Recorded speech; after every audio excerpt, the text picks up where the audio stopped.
బాగా ధనవంతుడైనటువంటి ఒక యజమానుడి దగ్గర యేసు ప్రభువుని నమ్ముకున్న పనివాడు ఉన్నాడట. ఈ డబ్బుతో పాటు కొంచెం పొగరు కూడా ఎక్కువే ధనవంతుడికి. ప్రత్యేకించి ఇతడు యేసు ప్రభువుని నమ్ముకున్నాడని ఏ చిన్న అవకాశం దొరికినా అతన్ని విమర్శిస్తూ ఉండేవాడు. ఓసారి 2 రోజులు సెలవు పెట్టాడు ఈ పనివాడు. 3వ రోజు పనిలోకి వస్తే యజమానుడు అడిగాడు, ఏమిట్రా 2 రోజులు సెలవు పెట్టావు ఏంటి అని. వెంటనే పనివాడు అన్నాడు, కొంచెం ఈ 2 రోజులు కాస్త శోధనగా ఉందండి, సైతాను నన్ను బాగా శోధించాడు, బాగా డిస్టర్బ్ అయ్యాను, దేవుని కృపతో దేవుడు ఆ శోధన తప్పించాడు, 3వ రోజు పనిలోకి వచ్చానండి అన్నాడు. ఆ యజమానుడికి విమర్శించాలనే తలంపు వచ్చింది. దొరికాడరా వీడని చెప్పని, ఒరే ఇట్రా కూర్చోరా, కూర్చుంటే టైం పని చేయొద్దంటే చేద్దుగల్ని కూర్చోరా, నాకు డౌట్ అన్నాడు. చెప్పండి అయ్యా అంటే, ఒరే శోధనలు ఎవరికి రావాలరా? భక్తులకు రావాలా, భక్తిహీనులకు రావాలా? నాలంటి వాడికి రావాలా? అందులో నువ్వు యేసు ప్రభు భక్తుడివి, నేను యేసు ప్రభుని ద్వేషిస్తా.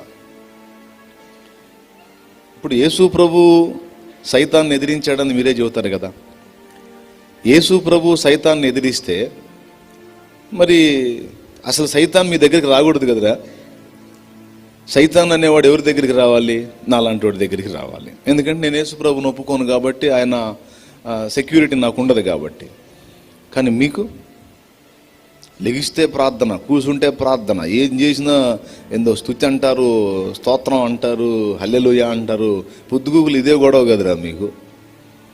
ఇంతసేపు భక్తి చేసేటప్పుడు మీకెందుకు వస్తుందిరా శోధన? వస్తే గిస్తే నాలాంటి వాడికి రావాలి. కానీ మీరు యేసుప్రభు కాపలా ఉన్నాడు కదా, యేసుప్రభు మీకు భద్రత ఉంటాడు కదా. యేసుప్రభు ఉన్నప్పుడు సైతాన్ మీ దగ్గరికి రాడు కదా. అడిగాడు, కరెక్టే కదా, మంచి ప్రశ్న అడిగాడు, సమాధానం ఎట్ట చెప్పాలని ఆలోచనలో పడ్డాడు. సరే అయ్యగారు చెప్తాను, సమయం వచ్చినప్పుడు చెప్తాను అని చెప్పని అన్నాడు.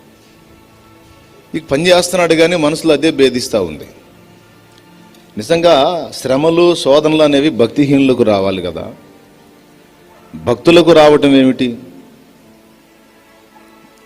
నిజంగా అతను అడిగిన దానిలో లాజిక్ ఉంది కదా అని చెప్పని ఇతను ఆలోచించాడు.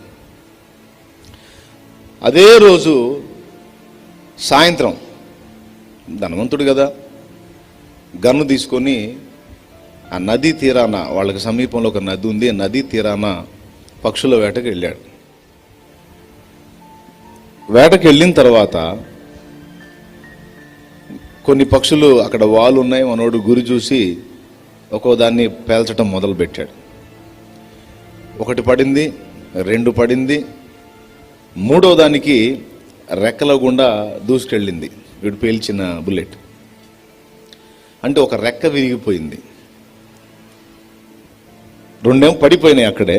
3వ దానికి ఒక రెక్క విరిగిపోయింది. ఆ ఒక రెక్కతో చిన్నగా అట్లనే ఎగరలేకపోయినా ముందుకు పరిగెత్తుతుంది అది. ఇతను పేలుస్తూ ఉంటాడు, ఆ పనివాడు వెళ్ళి అవి తీసుకొచ్చి పడేయాలన్నమాట. ఇతనేం చేశాడు, ఆ చచ్చిన వాటి విషయంలో పట్టించుకోకుండా ఆ రెక్కకు తగిలి పారిపోతున్న దాని గురించి పెద్దగా కేకలేయటం మొదలు పెట్టాడు తన పనివాడిని. అరే అది వెళ్తుందిరా, దానికి రెక్కకు తగిలినట్టుంది, దానికి తగలలేదు, ఆ రెక్క జారిపోయింది, దాన్ని పట్టుకో అని చెప్పని కేకలేశాడు. అప్పుడు వీనికి ఒక విషయం మనసులో స్ఫురించింది.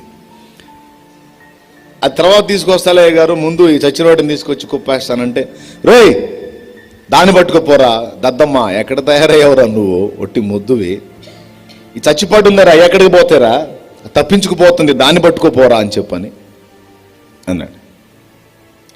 ఏముందిలే గారు, ఈ ముందు తీసుకొచ్చిన తర్వాత, అరే అది తెచ్చేటప్పటికి అది వెళ్ళిపోయిద్దిరా అన్నాడు. అయ్యగారు మీరు నన్ను తిట్టనంటే ఓ మాట అన్నాడు. ముందు దాన్ని తీసిరారా, దాన్ని తీసుకురా, తర్వాత మాట్లాడదాం. వీడు పరిగెత్తాడు, మొత్తం మీద దాన్ని పట్టుకున్నాడు, తెచ్చాడు, అక్కడ వేసాడు. అప్పుడు అడిగాడు, 3 పక్షుల్ని మీరు కాల్చారు, 2 అక్కడ పడున్నాయి.